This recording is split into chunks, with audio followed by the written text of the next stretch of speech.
All right. So, welcome everyone to my first YouTube Live. You made it. You are forever the first people to ever watch an MMA Ecosystem YouTube live channel. So, happy you guys could join. I am just sitting here in my apartment in Portland as night is falling on the city. But I wanted to hop on here and talk about some really fun career updates that I'm going to be going through. And actually, I've already started. So, back like February of 2021, I started this Instagram account called MMA Ecosystem.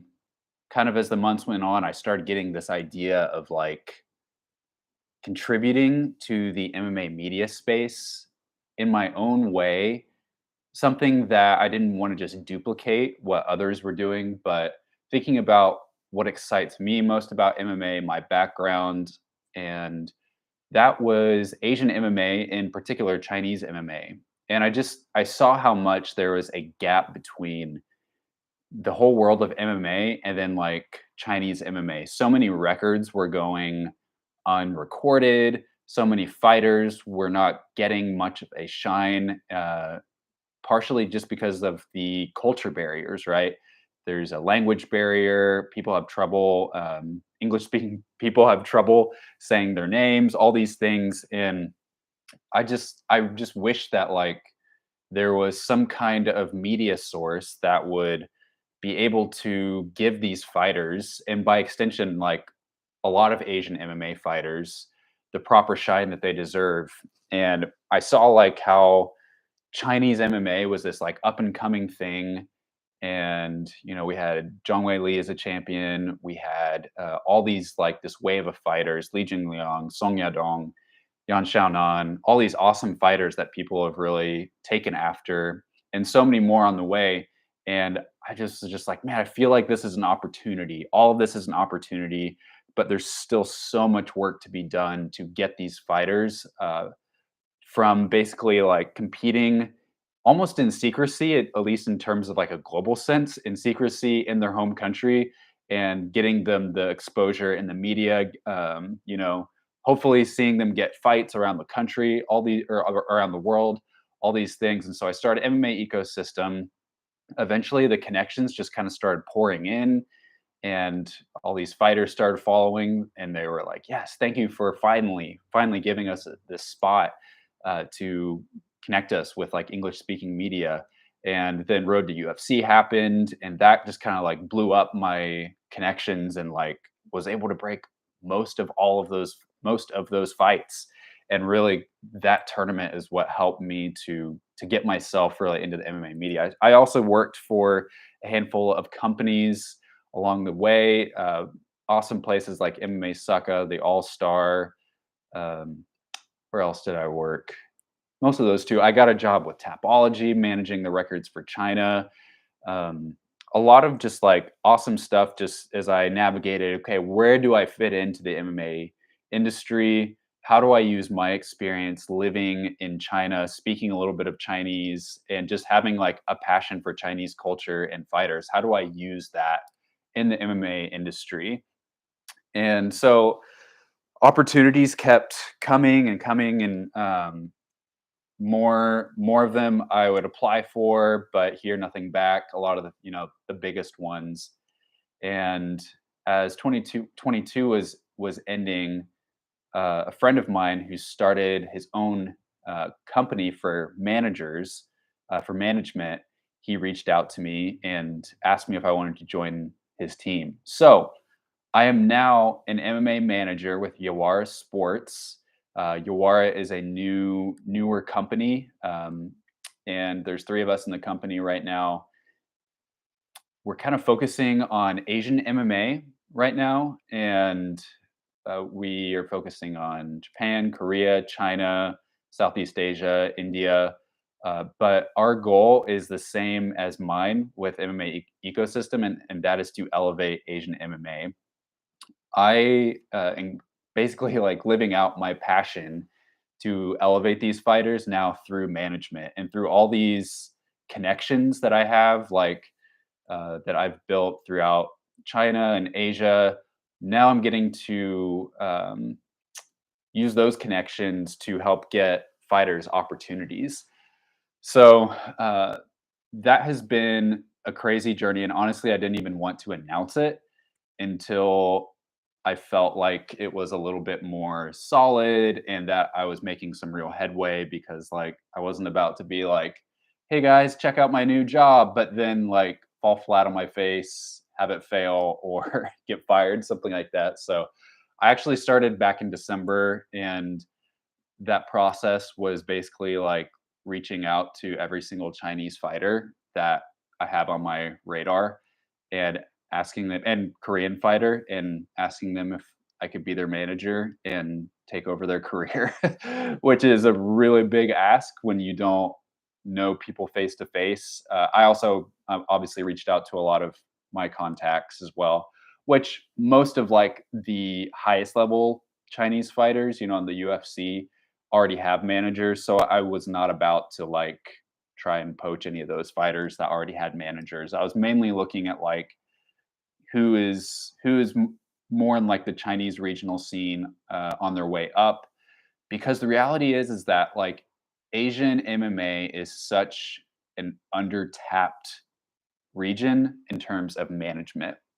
So the way I have learned that Asian MMA works. So first of all, like management in most other parts of the world, a lot of parts of the world, especially like US, you're an up and coming fighter, you're an amateur, and then you turn pro. Somewhere like earlier in that journey, you get someone, either an official manager or just a friend, to kind of be like your go-to to help connect you with opportunities, get you fights, this and that.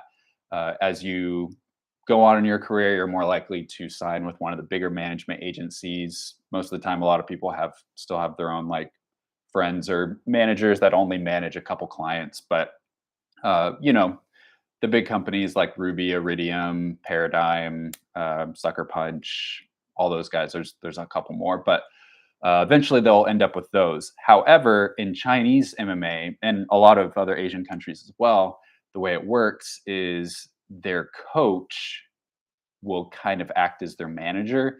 So you have like an up and coming fighter, and they kind of like sign with their gym, and then their coach will be able to be the one to like communicate with promotions. So if say WLF in China wants to get a fight with this Chinese fighter, they reach out to the coach. They already have the coach's info, and then the coach you know helps them sign the fight. There's really no like negotiation process. There's a pretty like set price, and they're not really going to negotiate around it. And that works fine for a lot of fighters. But the problem is that those coaches don't always have the connections outside of China, or have like the bandwidth to be a full-time manager who's out there making connections and networking. And so it's hard for these Chinese fighters to get fights outside of China, not to mention like media opportunities, sponsorships, all of those things, because the coach is a coach. He's not a full-time manager. So basically what I'm saying is that there's a really big opportunity to come alongside some coaches. And in other cases, the coach may even totally hand off the management duties to someone like myself. But frequently, like you're not seeing a lot of these other big management companies try and sign a lot of these Chinese and Korean talent because of language barriers and because this coach system is in place. Some fighters want to wait until later, yada yada yada. So uh, we kind of figured we would try and make a run for it and see if we could help some of these up and coming fighters get more pay, get sponsorships, and get opportunities outside of China to compete before signing with like these huge promotions like UFC or One or Bellator. So I'm here to like try my hardest and give my heart and soul to these Chinese fighters and help them to have the best possible lives that they can, to make as much money as they can, to have as much freedom to do whatever they want to do in their careers. So uh, that's my MO. And I know there's a lot of managers out there who like are basically just kind of inserting themselves in as a middleman.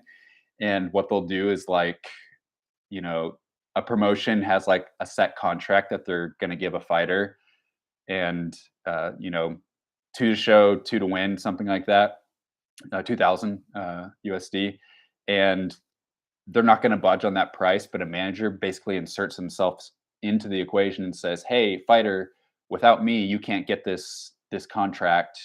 And so the fighter will be like, "Okay, sure," and then the manager will take a fee from that, and without providing any extra value to the fighter. So they're kind of just inserting themselves in as unnecessary middlemen and profiting off the fighters while doing minimal work, and just out here saying that like that is no interest in me for me, and I am going to try and provide the best possible value for the fighter to where they are getting beyond what they are paying in management fees. So uh, I'm out here like trying to like I've already set up an Instagram account for one fighter, and I'm going to help him build social media so that he can connect to English speaking fans. All the Instagram experience that I have with social media, I'm going to help fighters to basically build up their connection and their profiles with Western social media, which is something that they can't always access. So I'm helping them with that. I'm helping get their fights out there on YouTube that aren't already out there on YouTube, to help them just become more of a household name. So all of the gaps between China and the rest of the world speaking English or that uses YouTube or Western social media, I'm going to see how I can close those gaps and help these fighters to just become more well known, build an audience, all that stuff. So uh, I will go into some kind of like, because some of you may be wondering, like, okay, you're in MMA media, you work for Tapology.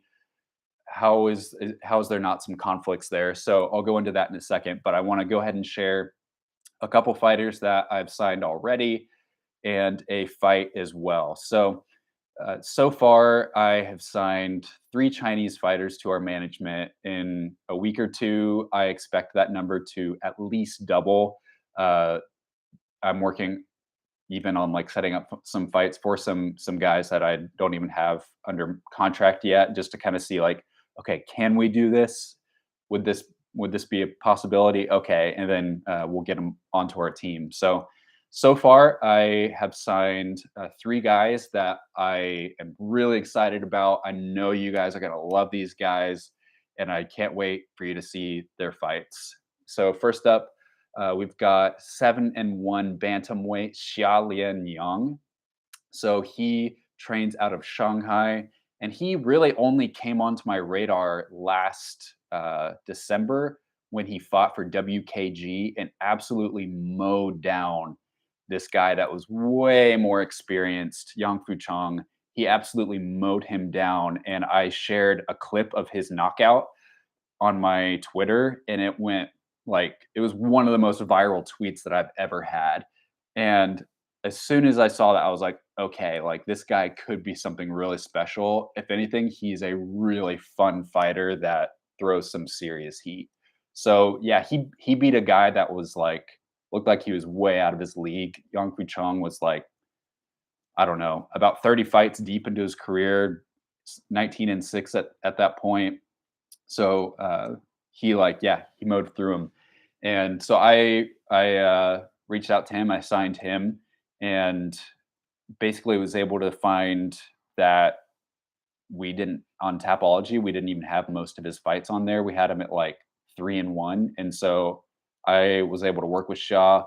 He was able to send me some of his fight videos. His coach sent me some of his fight videos, and I was able to get those onto his record. So he's a 7-1 bantamweight. We are working on him.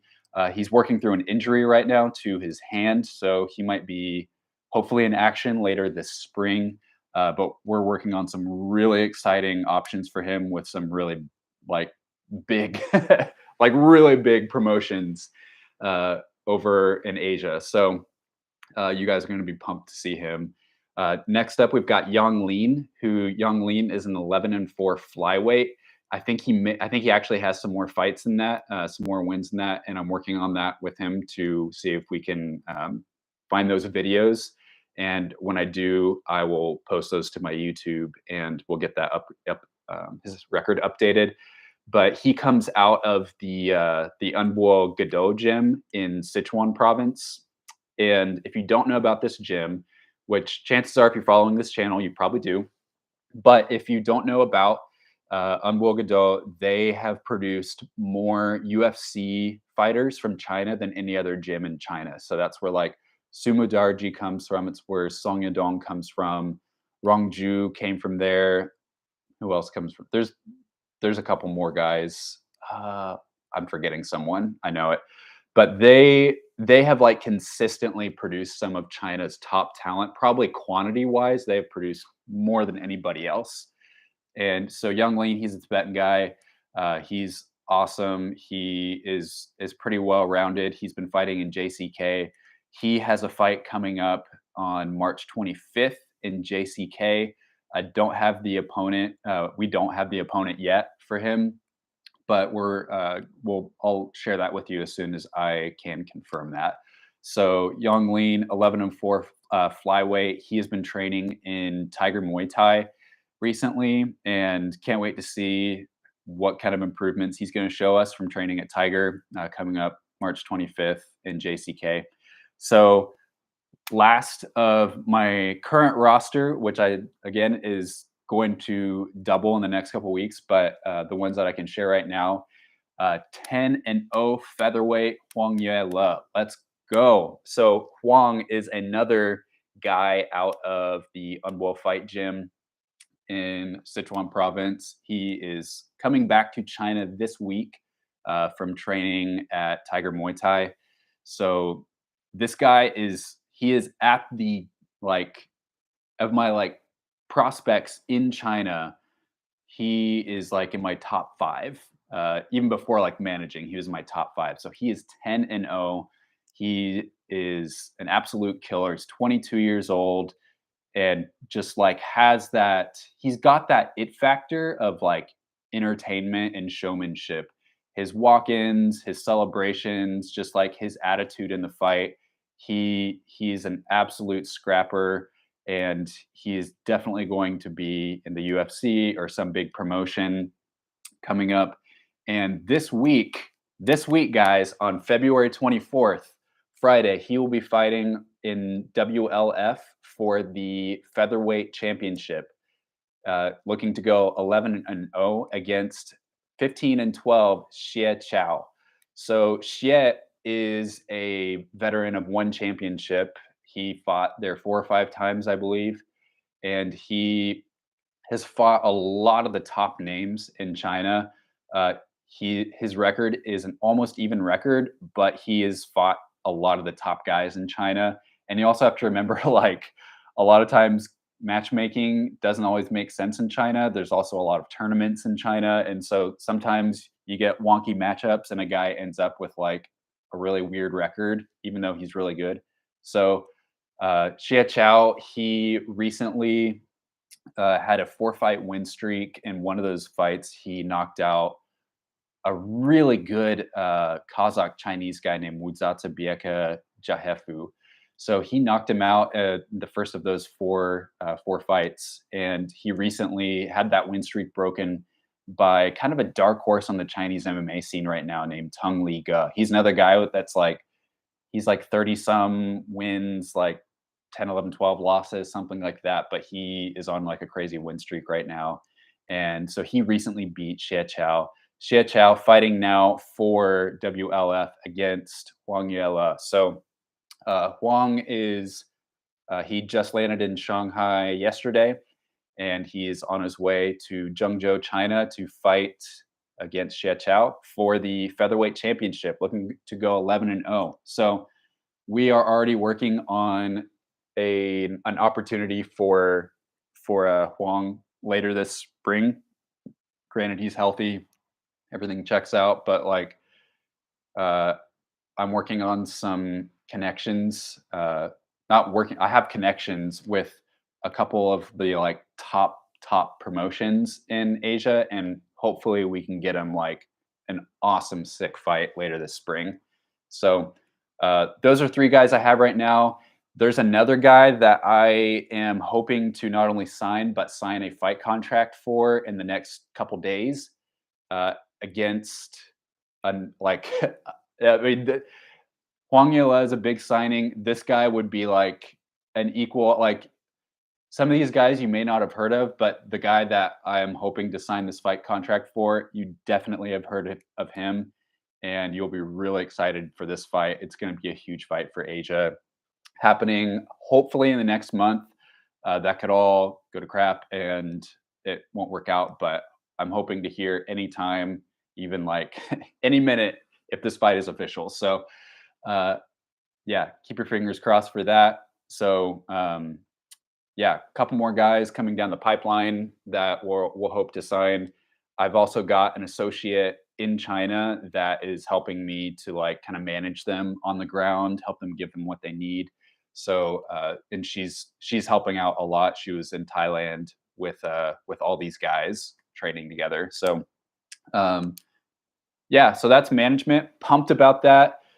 Feel free to like DM me if you have any questions about that. So some of you may be wondering, like, you're kind of like doing a lot of things right now. You're doing management, you're doing MMA media, you're also working for Tapology. That could be a little bit tricky, couldn't it? So starting with Tapology, one might think, are there some like sketchy things that could happen being a manager and also working for a records company? And I was like, yeah, there could. So at the beginning of the process, I reached out to the guys at Tapology that run the site, and I was just like, hey, I am getting into this, and I realized that there could be some issues. So here are some things that I'm proposing, and I want to like because I've like got so many connections in China, I want to like keep this job up because I'm like actively putting more and more fights on fighters records, filling in a lot of those gaps. For me, like accurate records and my integrity both as a media member, as a records keeper, as a manager, good character, all that stuff is like my highest priority, and it gets fighters nowhere to like do anything sketchy with records or like obviously add fights, which eventually will be found out. And there are other records keeping websites that would be like, no, wait a second, like this fight doesn't exist. This is a sham. So what I am doing with what I proposed for the Tapology guys was like I am going to disclose to you every single fighter that I manage and every change that I make to their profile or any like fights that I add. I am going to add that. I'm like going to email you all and let you know all the changes that I make and any fights that I add. Not only going forward for those guys, I'm going to add like a link to a video of the fight, but I am also going to do that for like all my Chinese records that I'm doing from now on. Like in our internal admin notes on the site, I'm going to add a link to the fight. So that way, there's always a paper trail. There's always evidence and proof, and just like to be able to like keep everything clear with everyone at Tapology. Um, I have no like zero interest in ever like changing something to benefit one of my fighters, but just to keep on that high road and like keep everything in the clear. So that's what's going on with Tapology. I'm doing working with China and potentially another country, but also with Pacific Northwest in the U.S. Are the areas I manage.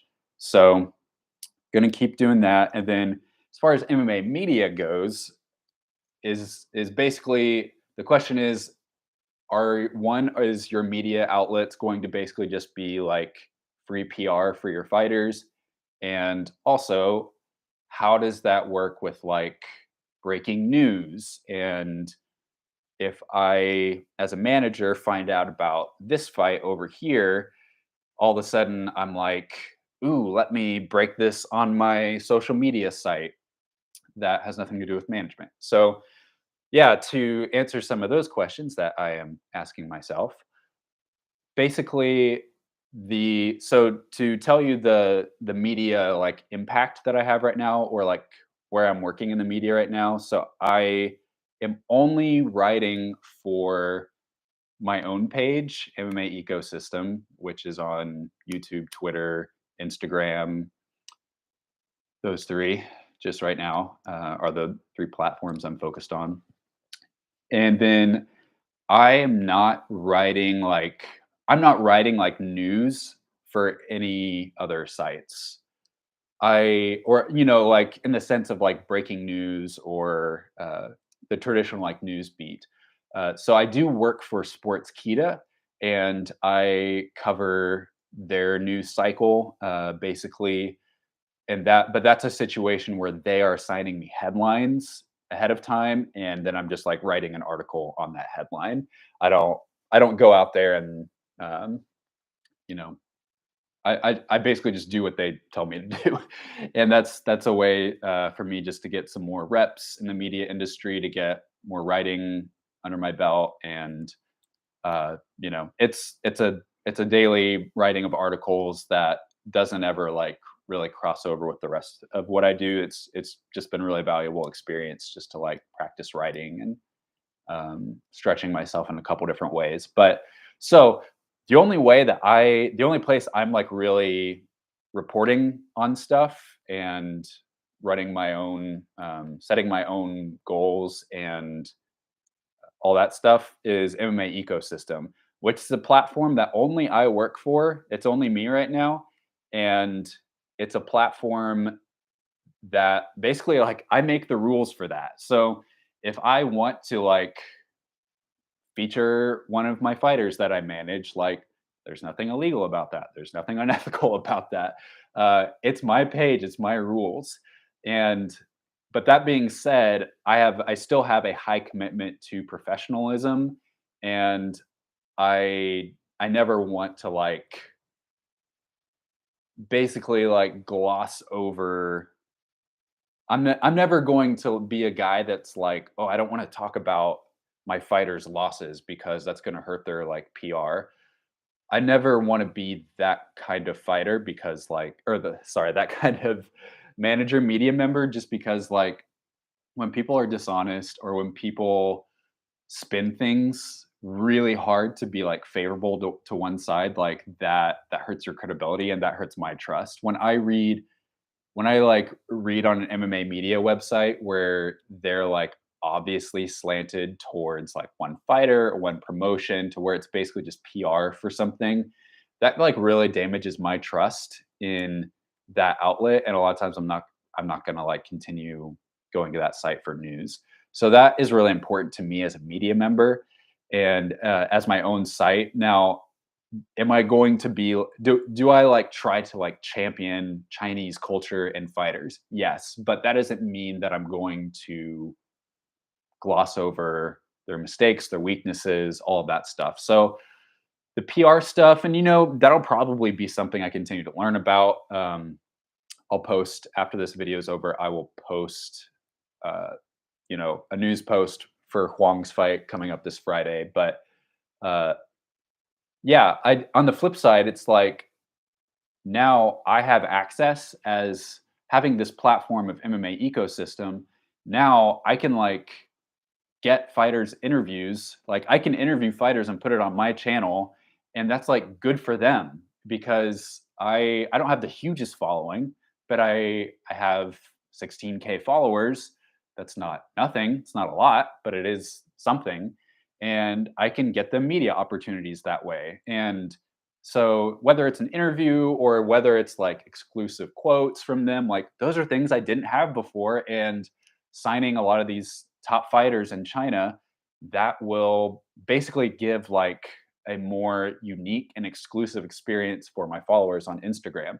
So I'm having trouble seeing how this doesn't benefit everybody at the end of the day, having this platform and also like being on the management side. And if I'm ever just like being a total dick or like being unfair, you all are totally free to call me out for that, or being like overly favorable, like unfairly favorable towards one of my fighters. Y'all are totally free to call me out for that. But yeah, so that kind of thing. And then as far as like breaking fights, am I still going to break fights? And that don't have to do with my fighters. First of all, I just want to say that like my relationships that I've made within the MMA industry are are my priority, and I don't want to disrespect or jeopardize those relationships. It's hard to get far, especially in MMA media, if you are consistently breaking people's trust behind the scenes, where someone says, "Here's this fight, but don't break it. Don't talk about it." If you go out and break that, then you're you're unlikely to be able to have that source in the future as um, that you're going to be cut off from that person essentially if you break their trust. So for me, I have a lot of relationships between managers, fighters, promoters all across Asian MMA, different countries. And for me, those relationships are still really, really important to me. And I don't want to jeopardize those relationships. Partially just because I want to respect people and I know you can't always be on people's good side. And sometimes being on this person's good side means that you're on this person's bad side. And so, you know, it's a dance, it's something you have to figure out. But those relationships are really important to me. So, will there be a slight less frequency of breaking fights? Maybe. On the flip side, it's like I'll be able to break fights with my fighters, and I'll be able to do that with absolute confidence because I'll literally like see the bout agreements and know like, okay, this is a fight that I can break. So in one sense, it's like I'm going to have access to fighters like I haven't had before, and uh, but but I've learned that like breaking fights when it is inappropriate to do so, that hurts your career, that hurts your credibility, and that hurts your trust, and that's going to cut off opportunities for others. So um, I just picked up this pen and I'm like throwing it around everywhere. But so my relationships are the most important thing to me. My credibility, my trust within the industry, those are really important to me. If I break news or break a fight, that's going to be because I have like no interest, no like personal interest, career wise in that fight. And that person has given me their blessing to break it, which is already what I do.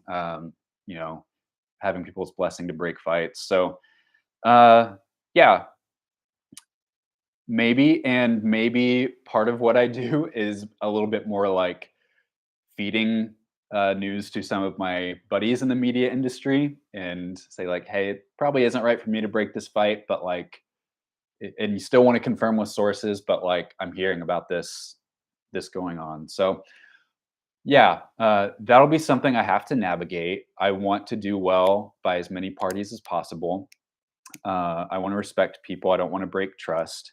So yeah, I'm like really excited that how all of these things kind of like work together. How like with Tapology, I'm like plunging deep into the Chinese internet and finding fights that are unrecorded for fighters' records. And in the meantime, I'm actually like on the cutting edge of helping to let fighters' resumes be more accurate. And that helps me to know as a manager, like, oh, okay, like this fighter's good, this fighter isn't as good.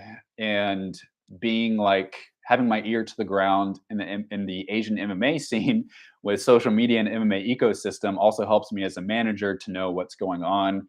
And basically, like the tide of Asian MMA is rising as a whole. So yeah, there'll be things I have to navigate, and I'm sure I'm going to have a lot of conversations with media members and managers more experienced than me to run ideas by them, find out where my guardrails are. And I'm still like, I'm still super young in the MMA related career, and who knows where I'll be in 5 years. I may be doing nothing but management, nothing but media. Who knows? For right now, this seems like it's right for me right now to plunge into the management side of it. uh, for MMA ecosystem, like what my vision is for that is just to I want to keep growing that site. By site, I mean channel. Uh, I want it to continue to be like the first place people turn to find out about fights happening in Asian MMA, both with what's coming up and results and highlights featuring Asian fighters to also combine that with your more mainstream coverage like UFC, One Championship, Bellator, all that stuff. So uh, yeah, I'm excited to keep this going, and hopefully you all will stick around for the ride. I'm sure a year from now, 6 months from now, I may have another career update for you. But I'm really excited. Appreciate your guys' support. Uh, yeah, it's all just begun. So I'm in it for the fighters to help them to be able to do everything that they want to do, to have more opportunities. And as long as I lead with my passion, lead by setting them ahead of me, then the career, the money, the pay, all that stuff will follow. But yeah, I am extremely passionate about them, and I will have more announcements for you coming up soon. But yeah, let's do this. Yawara Sports Management. Hopefully, I get to travel a little bit this year. I sent in to have my passport renewed a couple weeks ago. So yeah, who knows if it's Kazakhstan, UAE, Japan, Korea, China, like Thailand.